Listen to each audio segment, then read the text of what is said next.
साथ रिजवान हैदर साहब जुड़े हुए, जो इस वक्त कुम ईरान से सीधे हमसे जुड़े हुए हैं। रिजवान साहब, क्या वहां पे सूरत हाल है?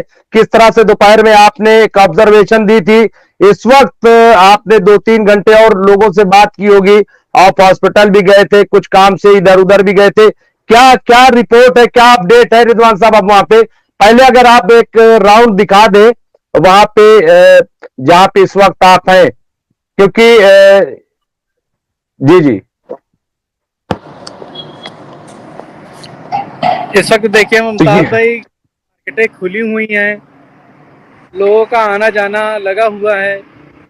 यानी जिस तरीके से आम जिंदगी जीते हैं यहाँ के लोग या आम आम जनता, उस तरीके से अपने काम को अंजाम दे रहे हैं। यानी ज़रा सा भी ये एहसास नहीं हो रहा है कि ईरान के ऊपर रात में इसराइल ने हमला किया। तो ये आप देख सकते हैं कि ये ईरान से सीधी तस्वीर हम आपको दिखा रहे हैं।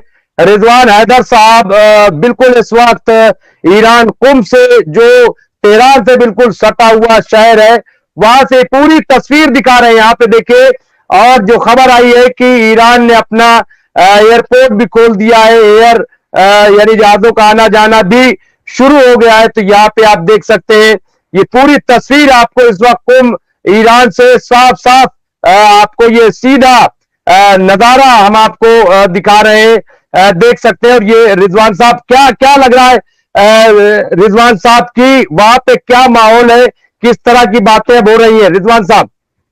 जी मुमताज, तो सबसे बड़ी चीज़ ये कि यहाँ की ज़िंदगी एकदम नॉर्मल ज़िंदगी की तरह है। जैसा पहले कल था वैसे भी है। यानी जिस तरीके से हमले से पहले था वैसे ही हमले के बाद भी है। यानी यहाँ के लोगों के ऊपर उस चीज़ का असर बिल्कुल ही नहीं दिखाई दिया है। और दूसरी चीज़ ये है कि जब भी हमला होता है ईरान की तरफ से या इसराइल के ऊपर या इसराइल की तरफ से ईरान के ऊपर, तो इसमें एक चीज़ बहुत ही ख़ास देखने लायक है कि जब भी इसराइल के ऊपर हमला होता है तो इसराइल के लोगों के लिए वो बम शेल्टर्स मौजूद हैं, वहाँ छुपने की जगह है। लेकिन यहाँ ईरान में इस तरीके से कोई भी जगह नहीं है। न सिर्फ इसराइल, अगर कोई भी दूसरे भी कंट्रीज अगर ईरान के ऊपर हमला करती हैं तो ईरान में लोगों की छिपने की जगह नहीं है। और छिपे भी क्यों? इन्हें यकीन है कि भाई हम जीतने वाले हैं, हम विजेता हैं। इस तरीके से लोग यहाँ के समझते हैं। भाई हमारे अंदर खौफ नहीं है। यहाँ के जनता इस तरीके से सोचती है कि हमारे अंदर खौफ नहीं है, बल्कि इसराइल और अमेरिका के लिए खौफ पाया जाता है। नहीं नहीं, बिल्कुल और ये जी जी। और आपने ये भी देखा कि यहाँ पे अभी लोग आ जा रहे हैं और हवाई रास्ते भी खोले गए हैं। डोमेस्टिक फ्लाइटें शुरू हो चुकी हैं। डोमेस्टिक फ्लाइटें शुरू नहीं बल्कि डोमेस्टिक फ्लाइटें रुकी ही नहीं, इंटरनेशनल फ्लाइटें रोकी गई। और कहा गया कि जब तक के दूसरी इतलात नहीं आ जाती हैं तब तक के इंटरनेशनल फ्लाइटें बंद रहेंगी। लेकिन डोमेस्टिक फ्लाइटें शुरू से ही चालू थी, यानी रात में। और ये अपने आप में एक बड़ी खबर दी है रिजवान हैदर साहब ने, क्योंकि इजराइल में तमाम फ्लाइट रोक दी गई थी, लेकिन रिजवान हैदर साहब का ये कहना है, जो हमसे इस वक्त कुम ईरान से सीधे तौर पर जुड़े हुए, उन्होंने कहा कि दरअसल ईरान की जो लोकल फ्लाइट थी वो उसे रोका ही नहीं गया, वो हमेशा की तरह वहां पे वो चल रही थी। ये अपने आप में एक बड़ी खबर यहाँ पे रिजवान हैदर के जरिए आ रही। जी रिजवान साहब, और जी मंजर भी दिखाते रही जी थोड़ा जी सा। जी। यानी न्यूज़ में दिखाया गया कि फ्लाइटें रोक दी गई हैं, तो ऐसा बिल्कुल नहीं है। यहाँ पे सिर्फ इंटरनेशनल फ्लाइटें रोकी गई थी जो कि इमाम खुमैनी एयरपोर्ट पे थी। सिर्फ इमाम खुमैनी एयरपोर्ट को रोका गया था। बाकी जो मेहराबाद है, जो डोमेस्टिक फ्लाइटें जहाँ रुकती हैं, वो फ्लाइटें चालू थी, उनका आवागमन चालू था, यानी उनको नहीं रोका गया। तो इसका मतलब ये साफ जाहिर है कि यहाँ जो आम जनता के अंदर जो खौफ या डर है वो बिल्कुल ही नहीं है। यानी उनका जिस तरीके से पहले जिंदगी जीते आ रहे हैं उसी तरीके से ही जी रहे हैं। यानी बिल्कुल भी इस चीज़ का खौफ नहीं है कि हमें मार दिया जाएगा या इसराइल अगर हमारे ऊपर हमला कर देगा तो हमारा क्या होगा या फिर हम कहाँ पे छिपेंगे। तो बिल्कुल ही इस तरीके से नहीं है। आप देख सकते हैं इस वक्त रोड पे गाड़ियां आ रही हैं, जा रही हैं, लोग पैदल भी जा रहे हैं। और एक चीज़ आपने गौर किया होगा या नहीं किया होगा, अक्सर ये मीडिया में दिखाया जाता है कि यहाँ पे हिजाब के ऊपर ये सारी पाबंदियां लगी हुई हैं, या हिजाब की मुखालिफत हो रही है, या जो भी हिजाब नहीं पहनना चाहिए तो उनके ऊपर मुश्किलें होती हैं। तो आप देख, सुबह में मैंने इस चीज को भी दिखाया था और इस वक्त भी आप देख सकते हैं कि ये जो प्रोपेगेंडा बनाया जाता है कि यहाँ पे हिजाब के ऊपर ये मसला हो रहा है, ये चीज बिल्कुल नहीं है। आप देख सकते हैं कि यहाँ की लेडी हिजाब के साथ जा रही हैं, कोई भी मसला नहीं है।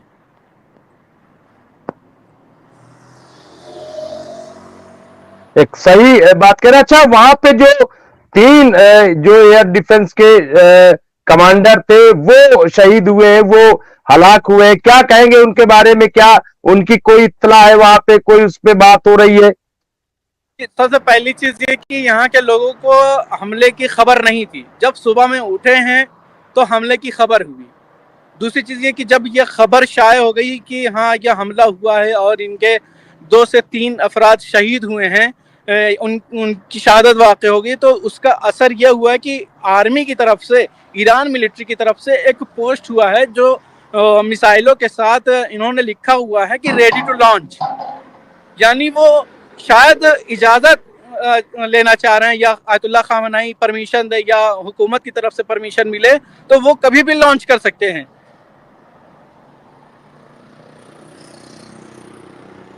जी बिल्कुल, ये बात आप सही कह रहे हैं, लेकिन जिस तरह से मीडिया में दिखाया जा रहा है कि अपनी भरपूर ताकत का मुजाहिरा किया इजराइल ने और बहुत नुकसान किया है। अच्छा, हमले को क्या ईरान जो है वहां कोई ऐसी बात हो रही है कि ईरान जवाब देगा नहीं देगा? क्या क्या लग रहा है वहां? इसराइल के हमले की बात तो अगर ना की जाए तो बेहतर ही होगा, क्योंकि जिस तरीके से उन लोगों ने अपना मजाक उड़वाया है और अपना मजाक बनवाया है ईरान के ऊपर हमला करके, ये सारी दुनिया के लिए जाहिर हो गया है। अगर ईरान ने जब हमला किया था 1 अक्टूबर को तो उसका असर भी दूसरा था, यानी उनके आयरन डोम्स भी फेल हो गए। और जब इसराइल ने ईरान के ऊपर हमला किया तो उनके सारी मिसाइलें डिफ्यूज कर दी गई। तो उनका जो सिस्टम है वो बिल्कुल ही कमजोर और खोखला है। यानी सिर्फ दुनिया को दिखावा कर सिर्फ दुनिया को दिखाते हैं कि हाँ हम हमला कर देंगे, अब हम इस तरीके से जवाब देंगे, इस तरीके से जवाब देंगे, हम और बड़ी ताकत के साथ जवाब देंगे। तो उनकी सारी ताकतें जो भी दुनिया के लिए भौकाल बनी हुई थी वो इस समय जाहिर हो चुकी हैं। यानी एक तरीके से सिर्फ देखा जा रहा है कि खोखला खोखला ढोल है। वहां लोकल में कोई आदमी मिल जाए, कोई ऐसा जाए और कोई बातचीत हो जाए अगर वहां पे किसी से, क्या क्या ऐसा मुमकिन है कि वहां बातचीत हो जाए? हालांकि जी, हालांकि अभी तो ऐसा कोई दिखाई नहीं दे रहा, लेकिन हम कोशिश करते हैं कि यहाँ पे किसी से बात की जाए तो बेहतर वो बता सके और हम उसके लिए ट्रांसलेट कर सकते हैं। देखते जी, जी, हैं।